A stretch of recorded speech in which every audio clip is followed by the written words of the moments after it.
मेरा नाम दक्षराज है और welcome back to my channel.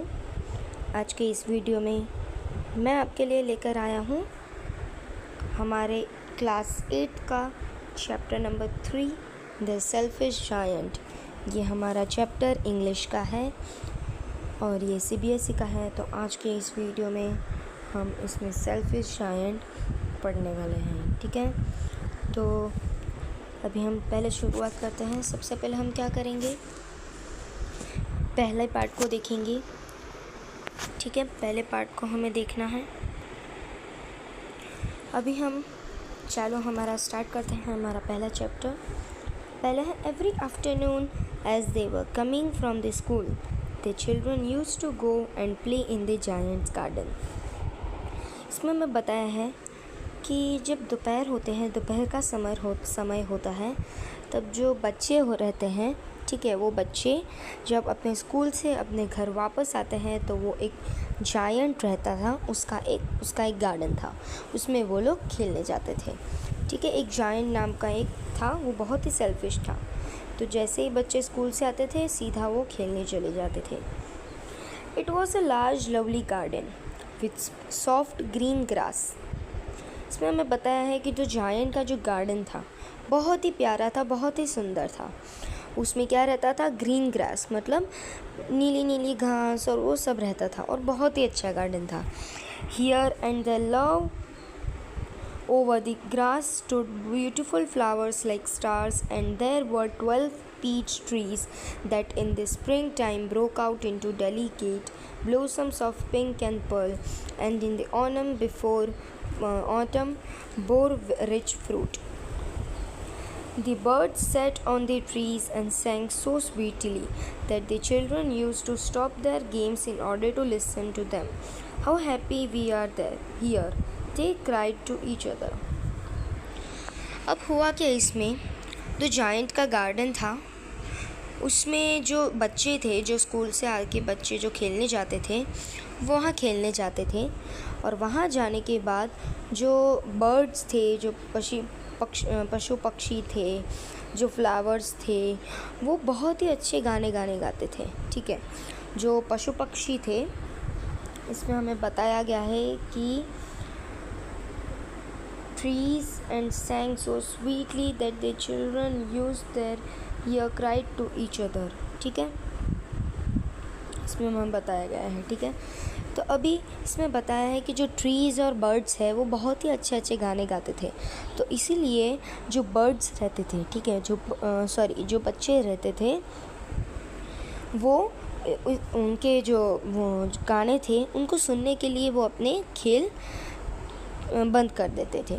जैसे कि वो लोग खेलते थे और जैसे ही जो ट्रीज़ एंड बर्ड्स है वो अपना गाना चालू करते थे, वो लोग अपना खेलना बंद करके वो गाने सुनने रहते थे।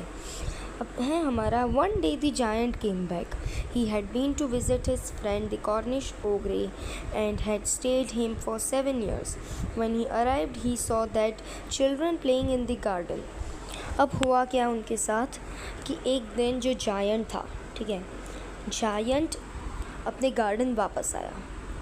वापस आने के बाद उसने वो कहाँ गया था, वो अपने फ्रेंड के घर गया था, जो उनका नाम है, उनके फ्रेंड का नाम है कॉर्निश ओग्रे, ठीक है। ये उनके फ्रेंड का नाम था, कॉर्निश ओग्रे। तो यही उनके फ्रेंड का नाम था। और हुआ क्या था, वो उनके घर गए थे और पूरे 7 साल बिताने के बाद वो अपने घर और अपने गार्डन वापस आए। जो जायंट था वो अपने घर वापस आया और जब वो घर वापस आ रहा था तब उसने देखा कि उसके जो गार्डन है उधर बहुत सारे बच्चे खेल रहे हैं, ठीक है। फिर उसने देखा कि जब वो घर पे आया तो वो बहुत ही मतलब गुस्सा हो गया और वो बोलने लगा मेरे गार्डन में कोई नहीं खेल सकता, ठीक है। ऐसा हुआ। अब हम नेक्स्ट देखते हैं। अब इसमें आप देख सकते हैं कि हमने जो दूसरा पैराग्राफ है वो स्टार्ट कर दिया है। इसमें आपको बताया है कि my own garden is my own garden said the giant, anyone can understand that and I will allow nobody to play in it but myself. So he built a high wall around it and put a notice board, trespassers will be prosecuted. अब दोस्तों इसमें क्या बताया गया है कि जब giant अपने फ्रेंड के घर कोर्निश ओग्रे के घर से 7 साल बिताने के बाद आया तो उसने देखा कि अपने जो बच्चे थे वो खेल रहे थे। उसके बाद उसने नेक्स्ट में कहा बच्चों को कि ये जो गार्डन है वो मेरा ही है, मेरा था, मेरा है, मेरा ही रहेगा। जायंट ने कहा और मैं किसी को अलाउ नहीं करूँगा मेरे गार्डन में खेलने के लिए। ऐसे उसने बच्चों को बहुत डांटा और बच्चों को बोला कि कोई मेरे गार्डन में बिना पूछे नहीं आ सकता, कोई मेरे गार्डन में खेल नहीं सकता एक्सेप्ट माई सेल्फ। ठीक है, इसमें बताया है कि मेरे सिवाय इस गार्डन में कोई नहीं खेल सकता, मैं सबको हटा रहा हूँ। ऐसा बोलते समय जो आप लोग ऊपर पिक्चर देख रहे हैं ये जो बच्चे हैं वो भाग रहे हैं। ठीक है, ये हो रहा है। अभी हुआ क्या, उसने बोला जब उसने फिर so he built a high wall around it and put a notice board. ठीक है, trespassers will be prosecuted. इसमें उसने बताया कि जो ट्रेस पार्सर्स मतलब किसी की भी प्रॉपर्टी के अंदर बिना उसकी मर्जी लिए बिना आ जाना, उसने ऐसा बोला। ठीक है, अब वो बता रहा है he was a very selfish giant. The poor children had now nowhere to play.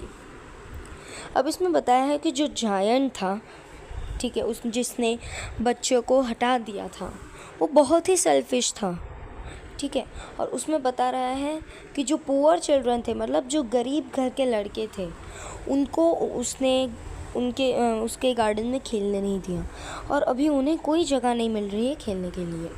They tried to play on the road, but the road was very dusty and full of hard stones.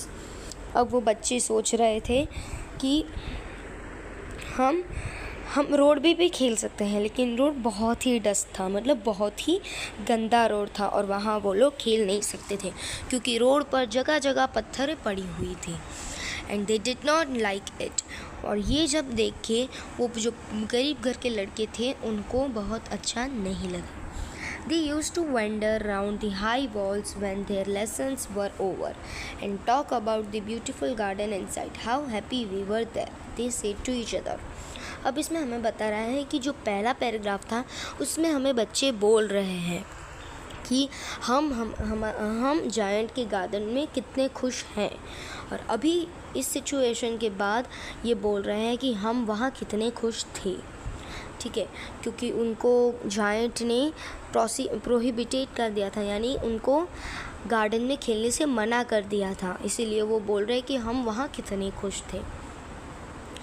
Then spring came, and all over the country there were little blossoms and little birds. Only the garden of the selfish giant, it was still winter. The birds did not care to sing in it as there were no. अब हमें बता रहा है कि जब giant ने बच्चों को दफ़ा कर दिया अपने गार्डन से, तब हुआ क्या कि पूरे कंट्री में, वो जो पूरा कंट्री था सब में स्प्रिंग आने लगा है, सब में बर्ड्स, ट्रीज, स्प्रिंग है, लेकिन जायंट के गार्डन में सिर्फ only in the giant's garden, giant के गार्डन में ही बस स्प्रिंग नहीं है, ओनली विंटर। जब पूरे कंट्री में विंटर था तब तो उसके गार्डन में था ही, लेकिन जब पूरे कंट्री में स्प्रिंग आने लगा है तो भी जायंट के गार्डन में विंटर है। और इसमें बता रहा है कि जब उसने बच्चों को निकाला तो बर्ड्स जो है वो कभी भी उसके गार्डन में आते नहीं थे, और जब उसने निकाला तब तो विंटर था, लेकिन जब उसने निकाला तब भी उसके गार्डन में विंटर ही है, नो स्प्रिंग देयर। तो चलिए बच्चों, आपको मेरा वीडियो अच्छा लगा होगा, और जो बाकी का जो हमारा पोर्शन बाकी है वो हम करेंगे पार्ट 2 में। ठीक है, तो मुझे आई होप कि जो भी मैंने एक्सप्लेन किया होगा वो आपको अच्छा लगा होगा, आपने समझ लिया होगा, और जो भी आगे की जो कहानी होगी, आगे के जो जायंट की जो कहानी होगी वो मैं अगली वीडियो में अपलोड करूँगा। तो तब तक के लिए बाय, टेक केयर।